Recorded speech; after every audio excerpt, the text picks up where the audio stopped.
मधु भूतों पर रिसर्च करने वाली एक पैरानॉर्मल एक्सपर्ट है और वो पहाड़ों की वादियों में घूमने के लिए आई थी। मधु को वहाँ के लोगों से पता चला कि वहाँ पहाड़ी के पास शाम के बाद जाना मना है, क्योंकि वहाँ पर कोई आत्मा का साया है। मधु को ये बात जैसे ही पता चली वैसे ही उसने तय कर लिया कि मैं इस पहाड़ी आत्मा का राज जानने के बाद ही यहाँ से जाऊंगी। जैसे ही शाम हुई कि मधु वहाँ पर पहुँच गई और उसने अपनी पैरानॉर्मल एक्टिविटी से आत्मा के साथ बात करने की कोशिश की। उस आत्मा ने मधु को शुरुआत में बहुत डराया। कभी वो मधु के पीछे आ जाती तो कभी आगे।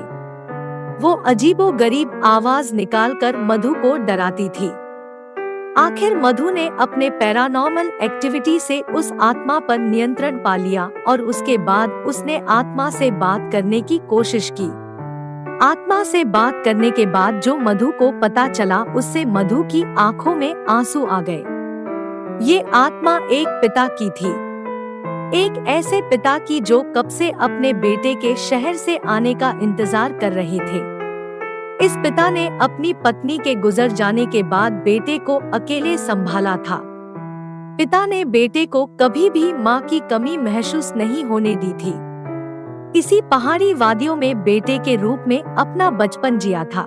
जैसे ही बेटा थोड़ा बड़ा हुआ कि पिता ने बेटे को कुछ अच्छा बनने के लिए और पढ़ाई करने के लिए अपने दिल पर पत्थर रखकर बेटे को शहर पढ़ने के लिए भेज दिया। बेटे ने शहर जाकर वहां पहले पढ़ाई की और बाद में जॉब करने लगा। कुछ समय के बाद बेटे ने शादी भी कर ली, लेकिन उसके पिता सिर्फ यही आस में बैठे थे कि उसका बेटा आएगा और उसका सहारा बनेगा। कुछ सालों बाद बेटा पिता से मिलने के लिए आया और पिता को लगा कि उसका बेटा अब उनके साथ ही रहेगा, लेकिन उसका बेटा कुछ और ही चाहता था। बेटे ने पिता से कहा कि पापा आप मेरे साथ शहर चलिए, यहाँ शहर जैसी मजा अब नहीं रही है। लेकिन पिता को बेटे की ये बात कुछ हजम ना हुई। पिता ने बेटे से कहा कि बेटा यहाँ पर तुम्हारी माँ की यादें बसी है और तुम्हारा बचपन भी बसा है, मैं ये सब छोड़कर कैसे शहर आऊँगा। बेटे ने पिता से कहा कि पापा अगर आपको यहाँ पर रहना है तो रहो, मैं तो शहर में ही ज्यादा खुश हूँ। पिता के बहुत मनाने के बावजूद भी बेटे ने पिता की एक नहीं सुनी और वो अपने पिता को छोड़कर शहर चला गया। पिता अपने एकलौते बेटे के जाने का गम बर्दाश्त ना कर पाए और कुछ समय बाद पिता बेटे के इंतजार में ही मर गए।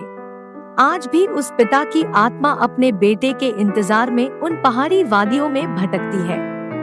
मधु का दिल ये सब जानने के बाद भर आया और वो वहाँ से बाहर निकल गई। मधु ने बाहर निकलकर वहाँ के सभी लोगों से कहा कि पहाड़ी पर डरने वाली कोई बात नहीं है, वो आत्मा किसी को कोई भी नुकसान नहीं पहुँचाएगी। इसके बाद मधु सारा दिन ये सोचती रहती है कि क्यों एक औलाद माँ बाप को ऐसे छोड़ देती है और माँ बाप मर कर भी औलाद को नहीं छोड़ पाते हैं। ये कहानी केवल मनोरंजन के लिए है। इसके पीछे हमारा उद्देश्य किसी भी प्रकार की अंधविश्वास का प्रसार करने का नहीं है।